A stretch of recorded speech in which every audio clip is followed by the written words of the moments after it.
Now, Effective Communication with Phil Zeller, CEO, Dale Carnegie, Southwest Michigan. What has history taught you today? Every day is an opportunity to learn from the past. Why do we learn from the past? Because the past helps us prepare for the now and for the future. If you ever want to tell where things are going to go in the future, the first place you have to begin is in the past.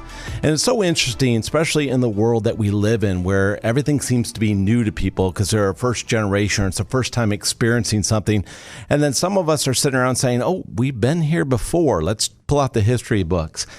Right now, it is, as always, it's a changing time in the world, and we must, if we want to be more effective in the way that we lead, the way that we communicate, we've got to basically take clues from what's happened in the past. I'll give you an example.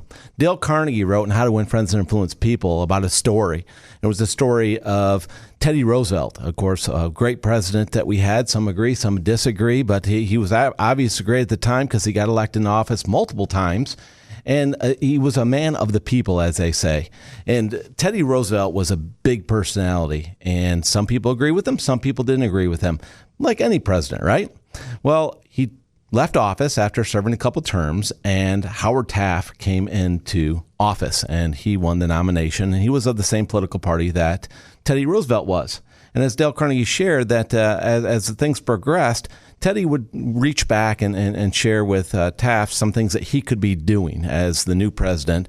And Taft really didn't appreciate that. He didn't appreciate the former president giving him tips or advice or giving him recommendations on things he could do. He said, I'm president now. It's time for me to lead. Well, of course, you can only imagine what happened next, and Dale Carnegie wrote about it. The two started to get on each other's nerves, and of course, their relationship fell apart.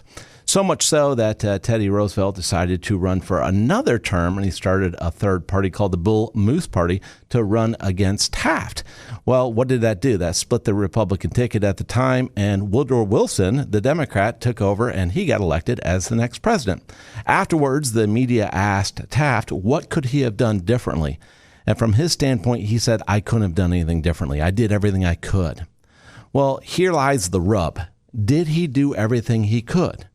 Could have he worked with Teddy? Could he have worked out some way to work with him? I don't know. I wasn't there.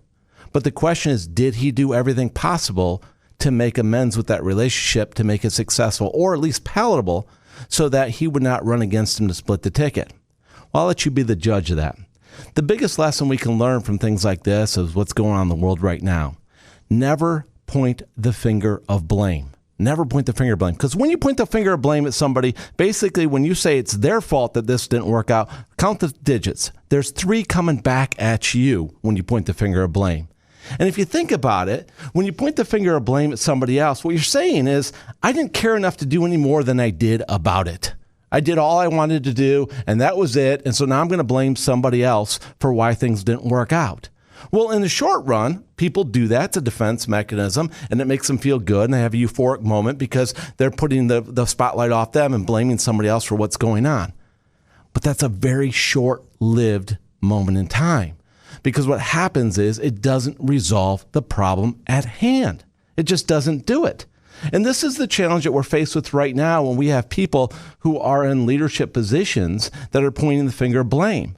The rest of us say, no, we elected you. We want you to be in charge. We want you to take control of the situation. We want you to figure out how to solve the problem. Not place blame, solve the problem. So as you think about effective communication, as you think about leading other people, and if you're in a leadership role, if you're a manager, or you're a boss, or you're a business owner, or you're a politician, or you're a teacher, or you're in any position in which you're leading another human being, what you want to do is you want to be respected. So take ownership. Take ownership of the situation that you're in to the best of your ability for what you know, and say, this is what I know. This is what I've been working on. This is what we're focused on to solve the problem, and focus on the problem.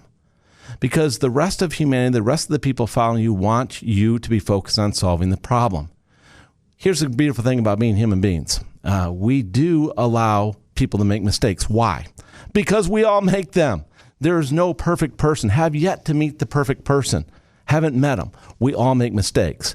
But what we want people to do is own up to the mistakes they make. Own up to the situation that you're in to move forward. So, if you find yourself in a leadership position, don't ever point the finger of blame, because you will lose credibility. You will lose your followership, because they're not going to trust you when things get going, get tough. They're going to trust the person who takes responsibility. So be respected as a leader. Be respected in your communication. Take ownership for what you can. Focus on the problem, not blame on other people. And what will happen is people will endear themselves to you because you'll be part of the solution and not part of the problem. Now go make it happen.